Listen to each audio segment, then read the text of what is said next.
São esses constrangimentos que nós encontramos na nossa Constituição e que nos levam a concluir que realmente Angola não é uma democracia, Angola é uma autocracia. Angola realiza eleições, tem partidos políticos e uma constituição democrática. Mas será suficiente para chamar o país de democracia? Num debate recente em Luanda, uma afirmação forte abalou certezas e levantou um alerta nacional. Hoje no Todos em Viana, vamos analisar por que um advogado afirma que Angola vive, afinal, numa autocracia.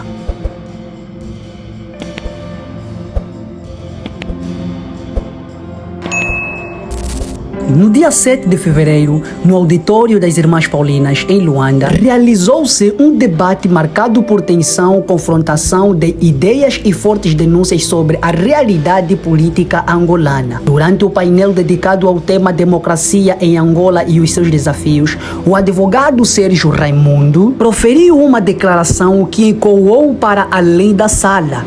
Abre aspas, Angola não é uma democracia, Angola é uma autocracia. Fechar aspas. A afirmação rompeu com discursos institucionais habituais e obrigou a audiência a encarar dados e práticas frequentemente apontadas por analistas nacionais e internacionais. Segundo o advogado Raimundo, o país apresenta características claras de um regime autoritário, onde o poder real está concentrado e as instituições não funcionam de forma independente.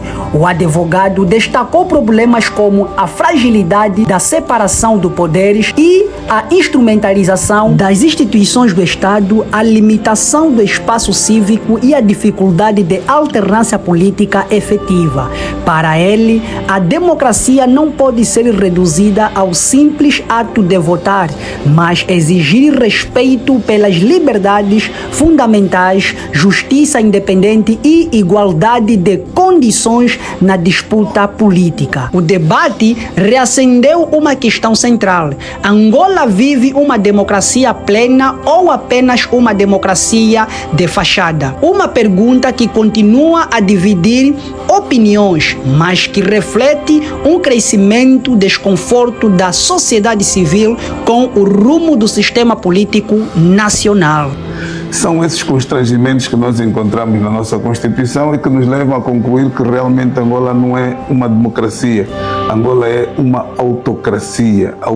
E a mim me parece que, mais do que ter um Estado democrático de direito ou de direito democrático consagrado na Constituição, deveríamos olhar para a realidade de cada país, no caso concreto estamos a falar de Angola, para a realidade de Angola, para podermos aferir se somos na realidade ou não um Estado democrático e de direito.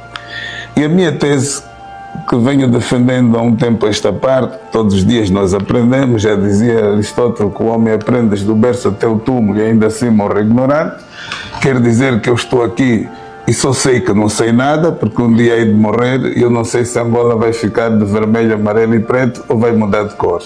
Mas nessa altura eu já faleci, portanto morri ignorante, porque eu já não sei que Angola é hoje. E portanto, eis a razão pela qual, no estudo contínuo que vou realizando, não tenho dúvidas hoje que Angola formalmente é um Estado democrático de direito ou de direito democrático, mas materialmente não é um Estado democrático. Já nem falo de direito, não é um Estado democrático. Já vimos que de direito todos os Estados são. Não é um Estado democrático. E esta minha conclusão eu retiro do capítulo 4º da nossa Constituição. Porque se nós formos ao título 4º da nossa Constituição, vamos encontrar o desenho da organização e funcionamento das instituições angolanas que devem garantir a realização efetiva do Estado Democrático de Direito, com reflexos diretos na vida de cada um de nós. E é por aí que se mede o grau de democraticidade de uma sociedade. Que democracia nós temos e que democracia nós sentimos cada um de nós nas nossas vidas, do dia a dia, e depois o conjunto de todos nós é que vai dar o barômetro real daquilo que é o estágio da democracia em Angola. E quando nós chegamos no título 4º, o que é que nós encontramos? Encontramos a definição dos órgãos de soberania, mais concretamente no artigo 105, que diz que são órgãos de soberania o Presidente da República, a Assembleia Nacional e os tribunais. Mas se nós irmos um pouco mais nos artigos seguintes, vamos encontrar a definição ou a relação desses órgãos de soberania entre si. E o que me assusta é que nós encontramos nesta parte da Constituição, no título 4º, uma definição do poder executivo, que é o governo, como chamam noutras latitudes. E o nosso poder executivo tem natureza singular. Mas tem natureza singular e, mais do que isso, tem poderes que acabam por influenciar o funcionamento de todos os demais órgãos de soberania.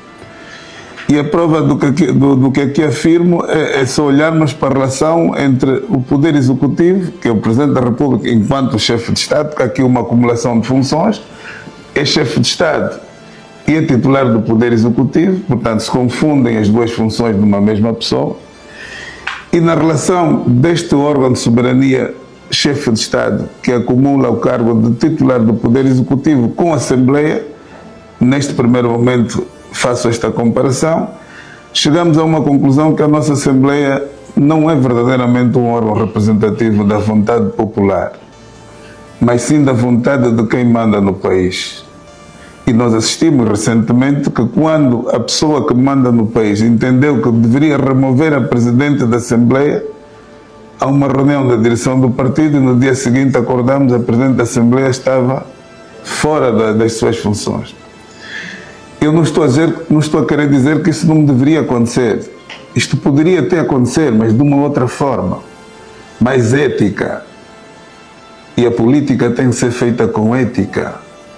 Porque se a Constituição e as leis permitem que o partido vencedor indique a pessoa que vai exercer a função do Presidente da Assembleia e que também poderá indicar outra em substituição desta pessoa, era necessário fazermos aqui um exercício no sentido de ser esta pessoa chamada a nível interno do seu partido e dizer assim: camarada fulana, como boa militante, nós vamos precisar de ti para outras funções e vais cessar a função que exerce atualmente na Assembleia. E nessa altura ela deveria chegar primeiro na Assembleia e renunciar ao cargo e abrir aqui uma vacatura. Isto é que devolveria o poder ao partido vencedor para indicar um outro seu militante constante das listas, não é, de deputados para exercer aquele cargo. Mas ainda assim eu acho que a própria lei diz que tinha que ser um deputado em efetividade de funções. O que nós assistimos é um auxiliar do titular do Poder Executivo que acordou de manhã ministro de Estado, chefe da Casa Civil, e à tarde já era presidente da Assembleia Nacional, sem nunca ter sido deputado daquela casa. Formalmente estava nas listas, mas nunca exerceu a deputação efetivamente naquela casa.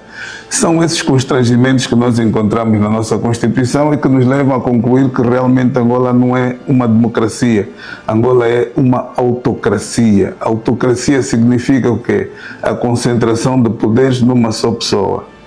E o que nós assistimos em Angola é justamente isso. É uma pessoa que determina o rumo dos acontecimentos.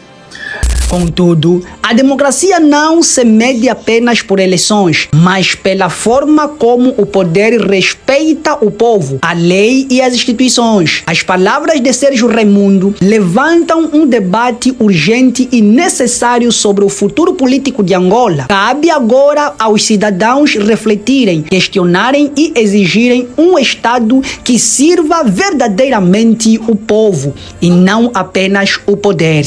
Se gostaste deste vídeo, deixa teu like, subscreva no nosso canal, ativa o sininho, porque assim você ajuda esse canal a crescer.